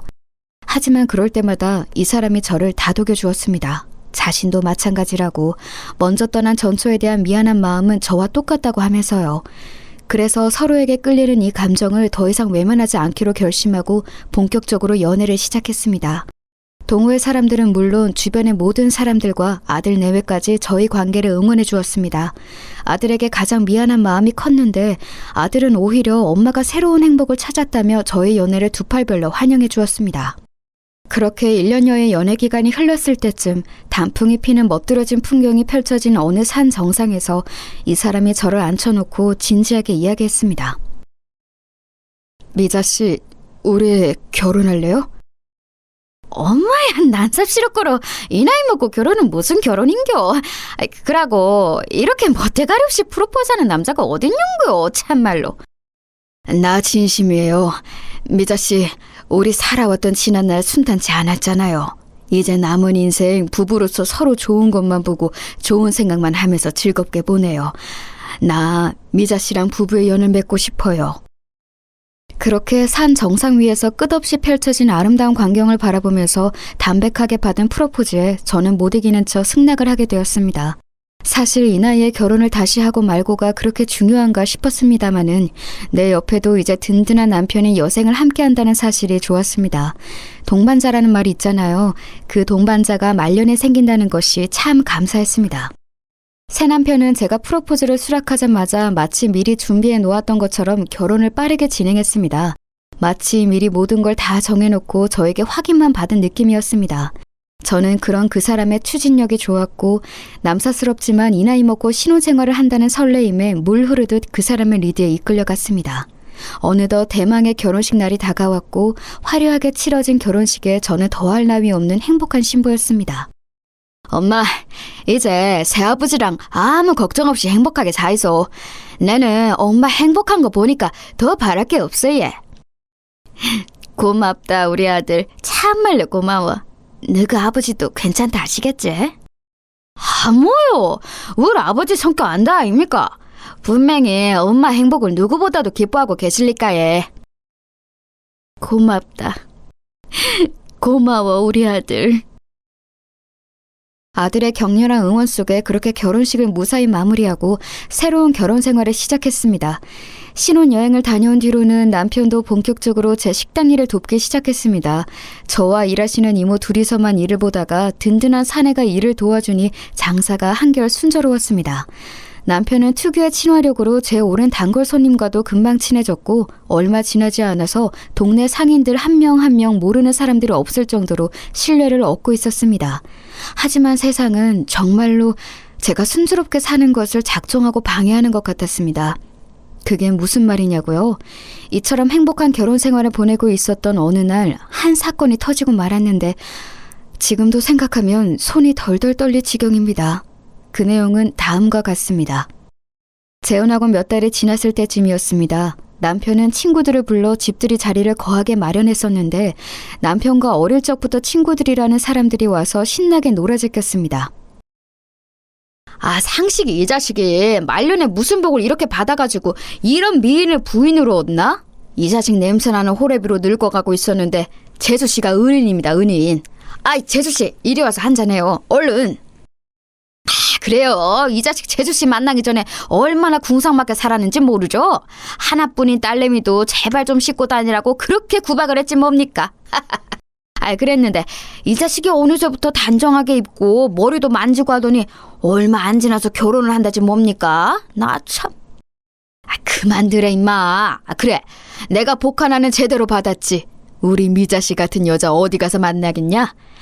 자, 다들 오늘 와줘서 고맙다. 다들 건배! 건배! 재수씨 영원히 행복하세요. 화기애애한 분위기 속에서 저희 두 사람을 축복해주는 말들까지 오고 가니 참 이 결혼을 잘했다는 생각이 들었습니다. 딱 그때까지는요. 그렇게 북적했던 술자리가 점점 가라앉을 무렵 저는 슬금슬금 뒷정리를 하다가 재활용 쓰레기들을 버리러 잠시 집 밖에 나갔다가 휴대폰을 두고 와서 잠시 집으로 향했습니다. 그런데 미처 다 닫히지 않은 빼꼼히 열린 현관문 소리로 남편과 친구들이 나누는 대화들이 새어나왔습니다. 야, 그래서 언제 할 거냐? 뭘 임마. 뭐긴 새끼야. 언제 재수씨 가게 명의이전 할 거냐고. 너 임마 애초에 이 결혼 그 목적으로 한 거 아니야. 야야 임마, 그게 무슨 소리야? 성식이 이 자식 또 뭔 일 꾸미는구나. 야, 조용히 해 새끼야. 마누라 도루할 때 됐어. 야, 이 새끼.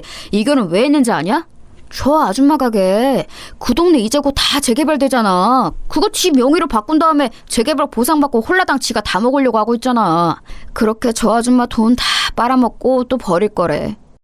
이 새끼네 집으로 개 못 준다니까. 전처도 그렇게 이혼했지 아마? 이 자식이 얼마나 철저하게 판을 깔았는지 전처는 보상도 제대로 못 받고 화병 걸려서 죽었잖아. 아, 나 이 새끼 어쩐지 뜬금없이 결혼한다고 할 때부터 알아봤다. 야, 잘 되면 한턱 쏴라. 저는 너무나 깜짝 놀라 손이 덜덜 떨리고 심장이 철렁 내려앉았습니다. 그 자리에서 손에 든 물건을 놓칠 뻔했는데 그랬다간 제가 밖에서 다 듣고 있는 것을 들킬까봐 겨우 다시 붙잡았습니다.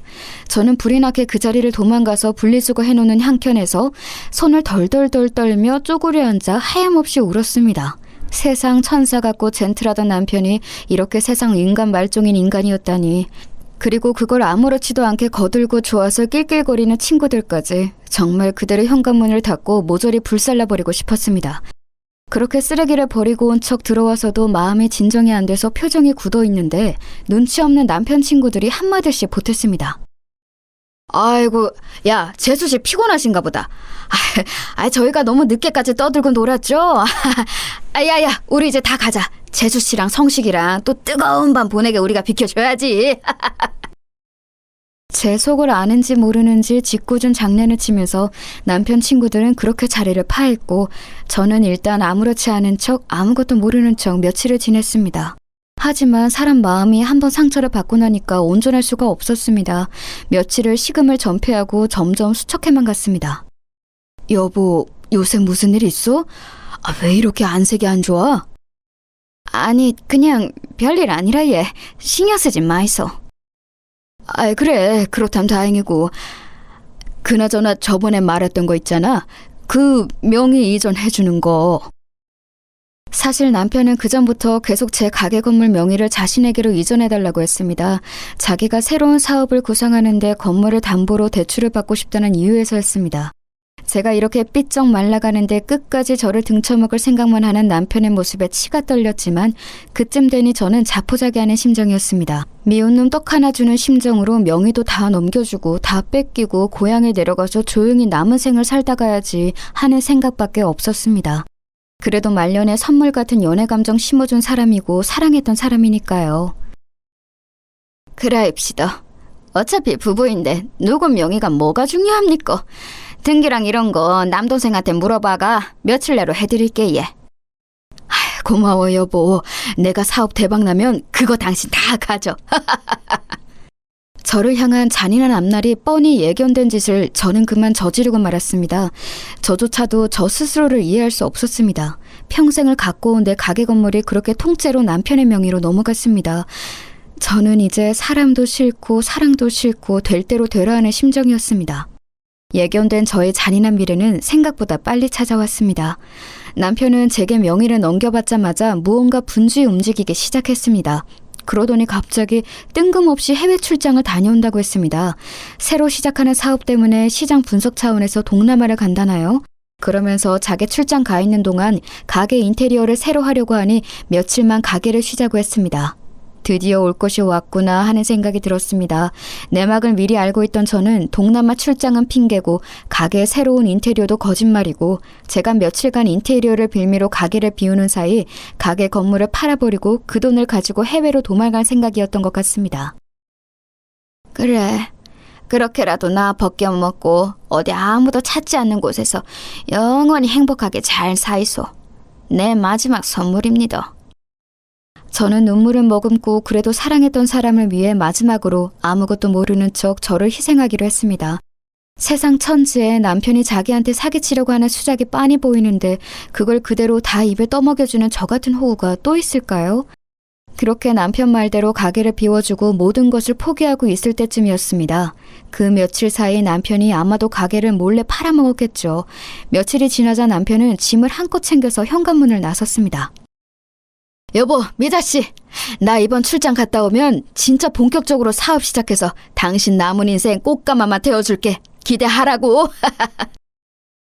그라이소, 네, 당신 믿습니다. 무사히 잘 다녀오이소. 저는 모든 것을 다 알고 있었지만 마지막으로 축복의 말과 함께 남편을 보내주려고 했습니다. 그런데 그때 갑자기 현관문 벨이 울렸습니다. 이 시간에 누구지? 누구세요? 남편이 의아해하며 현관문을 열었습니다. 성북경찰서에서 나왔습니다. 박성식 씨 계시죠? 네? 네, 제가 박성식인데요. 무슨 일이시죠? 박성식, 너를 사기죄로 체포한다. 묵비권을 행사할 수 있으며 변호사를 선임할 권리가 있다. 법정에서 하는 모든 증언은 불리하게 작용할 수 있다. 김형사, 얼른 체포해. 네?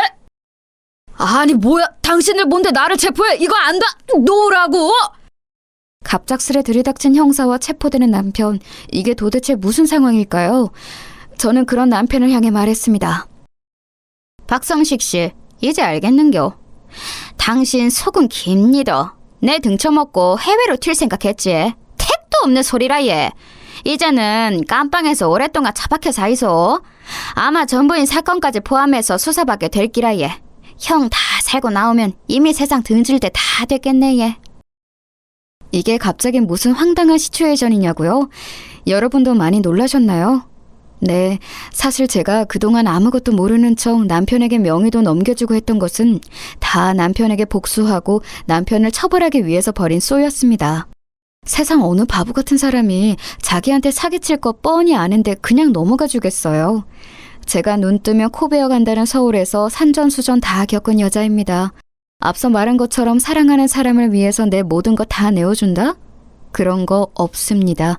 못된 짓을 한 놈들은 처벌을 받아야지요. 아직도 무슨 내막인지 잘 모르시는 분들을 위해서 자세하게 설명을 드리겠습니다. 그날 집들이 자리에서 남편의 사기 계획을 엿들은 저는 그 길로 아들을 찾아가서 상의를 했습니다. 청천벽력 같은 소식에 정말로 정신을 잃을 뻔했지만 그대로 손 놓고 있으면 금방이라도 저와 아들을 평생 서포트해 주었던 소중한 가게를 잃을 것만 같았습니다. 이 모든 자초지종을 들은 아들은 노발대발하면서 당장에 남편을 죽이겠다고 생난리를 쳤습니다. 춘씨가 진정하그래. 지금은 증거도 없고 네가 지금 그렇게 흥분하면 될 일도 아니기다. 그나저나 엄마 인생은 와 이리 고달프노. 아우 진짜 열받네 얘. 그 말을 어찌 죽이삐까요. 나 진짜 다 이 엄마가 부족한 탓인기라 누굴 탓하겠노. 그러지 마이소. 그게 왜 엄마 탓인겨. 그 자식이 쓰레기인기지. 아직 명예 뭐 이런 거 다 엄마한테 그대로 있지. 뭐 안 극해도 갑자기 전번에 가게 건물 등기를 자기 걸로 한 해만에 물어보길래 뭔 얘기하는지 잘 몰라서 나중에 차차 얘기합시다 하고 넘어갔다 않카나. 돌아보니 그게 그 얘기였던 기라. 그랬습니다. 그때 당시는 잘 인지하지 못했었는데 돌이켜 생각해보니 처음 만날 때부터 지금까지 남편은 슬금슬금 제 재산이나 가게 건물에 대해서 한 번씩 물어봤었습니다. 가게는 월세인지 자가인지 가게 건물은 누구 건지 그 동네 주소가 이게 맞는지 아들 교통사고 크게 난 뒤로 건강 상태는 괜찮은지 등등 말입니다. 지금 생각하면 질문 하나하나가 다 수상쩍게 짝이 없는 질문이었는데 그때는 콩깍지가 씌워서 그런지 다 저에게 관심이 있어서 이것저것 구체적으로 물어본다고 생각을 했습니다. 급기야는 앞서 말씀드린 것처럼 자기가 새로운 사업차 대출을 받아야 하는데 그러기 위해서 가게 건물 명의를 자기 것으로 해줄 수 없겠느냐는 등 수상한 소리를 했었는데 그때까지도 저는 그런 내막을 전혀 눈치채지 못하고 있었던 것입니다. 작정하고 제 가게 건물을 홀라당 꿀꺽하려고 밑작업을 시도하였던 거였습니다. 정말 하늘이 도왔다고 생각합니다. 이런 사기꾼에게 전 재산 다 뺏길 뻔한 걸 하늘에 있는 남편이 도와준 것 같습니다. 아이고 춘씨가 인제 웃자면 좋노. 지금 와서 갑자기 내가 이혼하자 해도 명분도 없고 증거도 없다 아이가. 아들은 큰 고심을 하는 것 같더니 조심스레 얘기를 꺼냈습니다. 엄마, 내 얘기 잘 들어요. 이왕 이렇게 된 거 우리가 역으로 쳐 뺍시다. 그게 무슨 말이고? 함정을 파서 그 자식을 나락으로 보내삐는 깁니다. 반대로 우리가 빨아먹고 복수하는 기라 예. 자세히 말해보그래.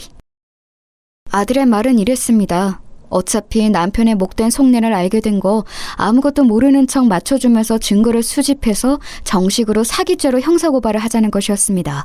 등기 명의 이전 서류 등 필요한 자료는 가짜로 만들어서 일단 남편을 안심시키자고 했습니다. 부동산을 하는 남동생이 있으니 그런 자료 만드는 것은 일도 아니었습니다. 그리고 가능하면 남편의 전처, 그 억울하게 재산을 뺏기고 세상을 등졌다는 그 전처의 자료까지 다 구해서 고발 내용에 포함시키자고 했습니다.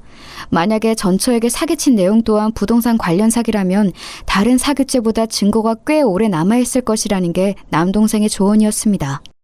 저는 그날로 아들과 남동생과 함께 남편을 나락으로 보낼 결심을 하고 은밀하게 움직이기 시작했습니다.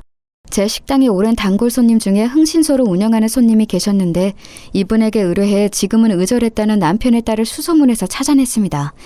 남편이 저한테는 자기 딸이 남편 딸은 미국에 이민 가서 산다고 해서 흥신소 사장님이 미국까지 왔다 갔다 했는데 알고 보니 새빨간 거짓말이었고 자기 엄마 그렇게 만든 아버지 다시는 보고 싶지 않다고 의절하고 사는 것이었습니다.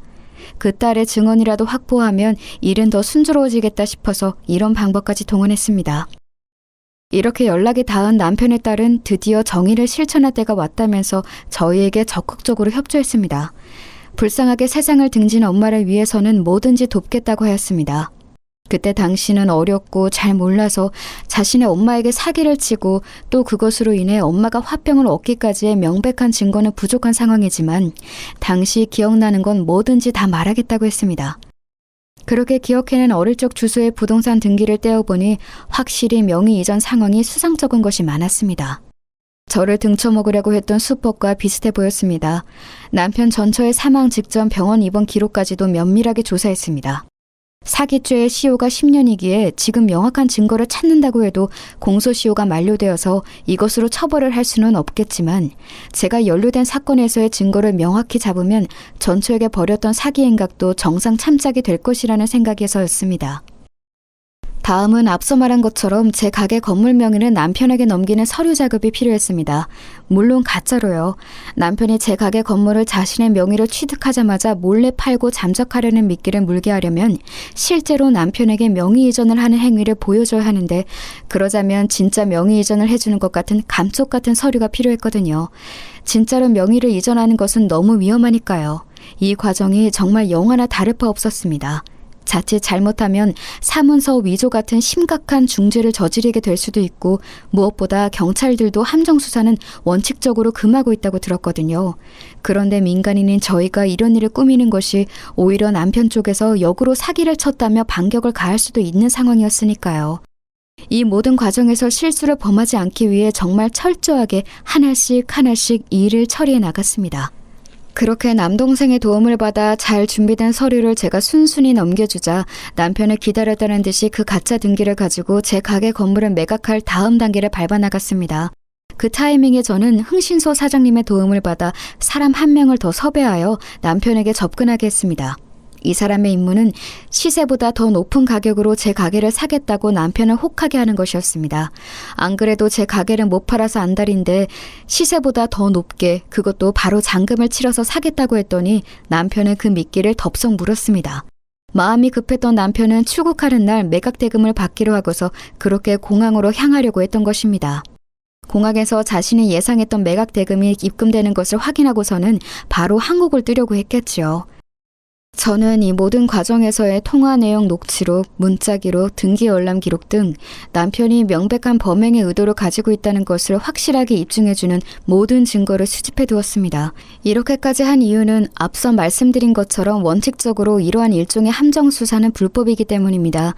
그러나 범죄자가 분명하게 범죄의 의도를 가지고 있는 상태가 입증이 된 이후의 함정 수사는 인정될 여지가 있다고 합니다. 이런 일에 산전수전 다 겪은 흥신소 사장님의 조언이 큰 도움이 되었습니다. 이처럼 남편의 범행 의도를 입증할 만한 모든 자료를 확보한 뒤 정식으로 경찰에 신고를 했습니다. 형사 아저씨는 너무나 완벽하게 세팅을 해놓은 저를 보면서 혀를 내둘렀습니다. 사모님, 정말 놀랐습니다. 경찰도 이 정도까지 하면 상 줘야 돼요. 사실 함정 수사의 부분이 조금 걸리긴 했는데 그 부분에서의 남편분의 범행 의도까지 명확하게 입증해 놓으셨습니다. 아닙니다, 형사 선생님. 불쌍한 사람 등쳐먹는 사기꾼들은 싹 다 잡아쳐놔야 마땅하지. 더 필요한 게 있으면 말씀하이소. 적극 돕겠습니다. 이미 할 만큼 하셨습니다. 저희가 조금만 더 보완 수사를 한 뒤에 혐의가 명확하게 밝혀지면 바로 체포영장 신청하도록 하겠습니다. 협조해 주셔서 감사합니다. 여기에 더해 마지막으로 남편이 끄는 동남아의 티켓과 공항으로 나서는 행동까지 명백한 범행이도로 참작이 되어 그 자리에서 체포할 수 있었던 것입니다. 남편을 붙잡혀서 끌려가는 와중에도 제게 저주를 퍼부었습니다. 너 이런, 내가 가만 안 둘 줄 알아. 니는 앞으로 오래 못 살 줄 알아. 두고 보자. 아이고, 두고 보자는 놈 하나도 안 무섭대. 잘 가거라. 저는 구속된 남편을 상대로 바로 이혼 소송을 신청했으며 거액의 위자료까지 청구했습니다. 유죄가 확정되면 징역살이는 물론 제게 위자료로 지급해야 할 돈까지 감옥에서 마련해야 하는 상황이 된 것입니다. 수사 과정에서 더욱 놀라웠던 것이 밝혀졌는데 저와 남편의 전처 말고 비슷한 피해자가 3명이나 더 있다는 것이었습니다. 저는 다행히 피해를 입기 전에 남편이 붙잡혔지만 전처를 포함한 나머지 3명은 재산과 정신적 피해 상태가 아주 심각했습니다. 재판의 과정은 아주 순조로웠습니다. 제가 남편의 명확한 범행 의도를 증거로 모두 수집해 놓았기 때문에 모든 혐의가 입증되었습니다. 그렇게 남편은 징역 10년이라는 중형을 받게 되었습니다. 이쯤 되면 전 남편이 10년 후 출소해서 저에게 복수하면 어떡하지 걱정하는 분들이 많으실 겁니다. 사실 저와 아들도 그 부분을 걱정하지 않은 것은 아닙니다. 하지만 이 부분 역시 하늘이 도왔다고 생각합니다. 이게 무슨 얘기인지 계속 설명드릴게요. 그렇게 남편이 무거운 형벌을 받고 10여 년의 세월이 지났을 무렵 그날도 마감 시간이 되어서 식당을 정리하고 있었습니다. 그때 누군가 식당 문을 열고 들어서는데 웬 젊은 사람이 휠체어에 탄 노인을 한 명 데리고 들어섰습니다. 휠체어에 탄 노인은 한쪽 손을 덜덜 떨고 있었습니다. 휠체어로 부축하고 온 사람이 제게 말했습니다. 안녕하세요. 지금 식사 되죠? 저는 요양사인데 제 담당 환자 할아버지가 오늘 꼭 여기를 와보고 싶다고 계속 말씀하셔서요. 말도 잘 못하시고 말도 잘 못 알아들으시는데 오늘은 꼭 여기를 와야겠다고 하셨어요. 늦은 시간에 죄송합니다. 요양사가 그렇게 말하려는 찰나 그 초라한 노인을 자세히 보니까 다름 아닌 10년 전에 감방에 갔던 남편이 아니겠어요? 아니, 당신이 여기 어떻게... 아니, 두 분 아시는 사이세요? 어쩐지 여기를 꼭 와야겠다고 하실 때부터 짐작은 했습니다만 그런데 할아버지가 상태가 많이 안 좋으세요. 알아는 보시겠어요? 알다마다요. 참네. 당신이 여가 어디라고입니까? 양심도 없습니까? 휠체어에 몸을 의지한 채 폐인이나 다름없는 상태로 손을 덜덜 떨며 앉아있던 남편은 흐릿한 눈으로 저를 올려다보며 말했습니다. 입도 제대로 움직여지지 않아 우물우물 말하는데 겨우 알아들을 수 있었습니다. 왜 그랬어? 왜? 남편은 제대로 가누지도 못하는 몸과 입을 어떻게든 비비꼬며 저를 원망하는 눈빛으로 말했습니다. 요양사 선생님, 그만 돌아가 주이소. 이 사람 저희한테 참말로 몹쓸 듯한 사람입니다. 아직도 자기 잘못 뉘우치지 못하고 여 와서 이러는 거 보니끼니 역시 사람은 안 변하나 봅니다. 네. 저기 어머님, 잠시 이쪽으로. 요양사 아저씨는 잠시 남편을 한쪽에 두고 저를 한쪽 구석으로 데리고 가서 남편이 안 들리게 얘기했습니다. 사실 할아버지가 건강 상태가 많이 안 좋으세요. 그동안 중풍으로 여러 번 쓰러지셨는데 이제 한계입니다. 마지막 가시는 길에 가보고 싶은 곳 다 보여드리려고 오늘 여기도 온 건데 무슨 사정이 있나 보네요. 이제 거의 마지막이니까 웬만하면 좋게 넘어가세요. 요양사로부터 들은 얘기는 이랬습니다. 남편은 형이 확정되자마자 옥중에서 화병으로 쓰러졌다고 합니다.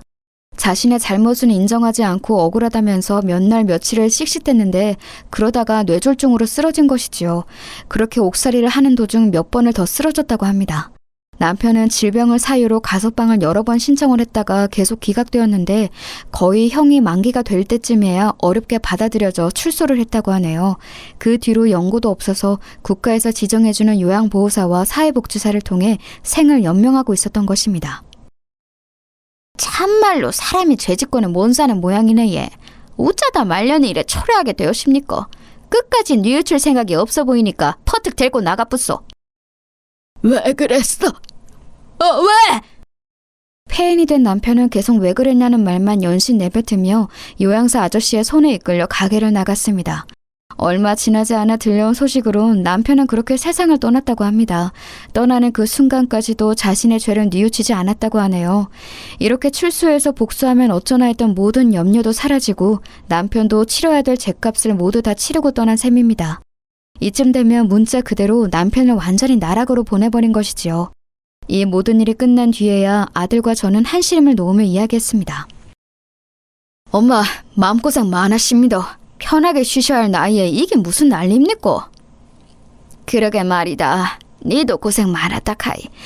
참말로 하늘에 계신 네 아버지가 도왔다 않카나. 10년 전에도 평생 일궈놓은 이 가게 송두리째 뺏길 뻔했다 아이가. 인자는 니도 내도 마음 푹 놓고 살지. 엄마, 인자는 가게도 접고 우리랑 같이 사입시다. 엄마 그동안 고생만 하고 살았다 아닙니까? 아이다, 엄마는 괜찮다. 네 할머니 할배 때부터 계속 하던 장사 아이가. 이 가게라도 없으면 매매 허전해서 우에 살겠노. 우리 손주 민준이 장계 갈 때까지는 내 가게 계속 갈란다. 아이고 참 엄마는 처음에는 내 대학 갈 때까지만 한다 하더만 그 다음에는 내 장계 간다 갈 때까지만 한다 하고 인자는 민준이 장계 갈 때까지 한다 하는겨. 아들은 제가 큰일을 겪은 후에 이제 그만 쉬고 말년을 편하게 보냈으면 하는 생각에 볼멘 소리를 했지만 그래도 쉬는 날에는 한 번씩 가게를 도와주고 하는 걸 보니 제가 계속 가게에 나와서 일을 해주는 것을 응원해주는 눈치입니다. 네, 저는 이렇게 인생 말년에 사기 결혼과 다를 바 없는 큰일을 치렀지만 그래도 제가 인생을 헛살지는 않았는지 제 곁에는 사랑하는 아들과 며느리 그리고 손주까지 있습니다. 게다가 요즘에는 또 새로운 사람을 만나고 있습니다. 그렇게 당하고도 또 누군가를 만나고 싶냐고요? 이번에는 조금 다릅니다. 우리 아들이 학창시절부터 존경하던 교수님이 한 분 계신데 공부만 하느라 평생을 혼자 사셨다고 해요. 이제는 학계에서도 은퇴하시고 편안하게 여생을 보내고 계신데 그런 교수님과 저를 아들이 이어주었답니다. 처음에는 극구 사양하였습니다. 제가 겪은 두 번째 남편과의 사건은 살면서 다시는 겪고 싶지 않을 트라우마였는데 그러고서 다시 누군가를 만난다는 것은 쉽지 않은 결정이었거든요. 하지만 아들의 끈질긴 설득 끝에 그래, 차 한 잔이라도 마시고 오자 하는 생각에 만남에 응했고 우려하고 염려했던 것보다 교수님과 너무 잘 맞아서 그 뒤로는 둘도 없는 인생의 동반자가 되었습니다. 다른 무엇보다 믿음직한 아들의 소개로 주선된 만남이었기에 신뢰가 간 것도 있었지요. 사실 정말 이제 다시는 연애 같은 거, 사랑 같은 거 안 하려고 했습니다. 이미 문자 그대로 할매가 다 되었고 처음 남편 먼저 떠나보내고 두 번째 결혼 또한 큰 사기를 당할 뻔했으니 이번 생에서 제게 배우자 운은 별로 없는 것 같다는 생각만 들었거든요. 그저 손주 한 살 한 살 크는 거 보면서 하루하루 감사하게 살고 싶다는 생각뿐이었는데 이렇게 새로운 좋은 인연을 또 만나게 되니 정말 세상은 오래 살고 볼 일입니다. 정말 어느 것 하나 순탄한 것 없는 고달픈 인생이었지만 돌이켜보면 감사할 것들이 많이 있네요. 어쩌다 보니 제가 살아온 지난한 인생사를 다 털어놓게 되었습니다. 여러분은 어떻게 들으셨는지요? 한편으로 생각해보면 저처럼 기구한 인생도 없을 거예요. 어린 나이에 아버지가 병으로 쓰러져 가족의 생계를 책임져야 했고 첫 남편을 그렇게 비명에 떠나보내고 아들도 교통사고 후유증으로 오랜 시간을 고통받았고 말년에 좋은 사람 만나서 행복한 재혼 생활을 하나 싶었더니 둘도 없는 인간 말종 쓰레기였으니까요. 현재까지 제가 정신 멀쩡하게 붙들고 사는 게 신기할 정도입니다. 그런데 참 인생이란 게 그래도 꾸역꾸역 살다 보면 사라지더라고요. 그리고 그 고달픈 인생사 가운데에서도 꼭 저를 도와주는 좋은 사람들이 언제나 있습니다. 희망을 버리지 않고 하루하루 열심히 살아가다 보면 반드시 좋은 일은 생기는 것 같아요. 이 사연 들으시는 모든 분들도 희망을 잃지 마시고 각자의 자리에서 항상 행복하시길 바랍니다. 제 사연은 이만 여기서 마칠게요.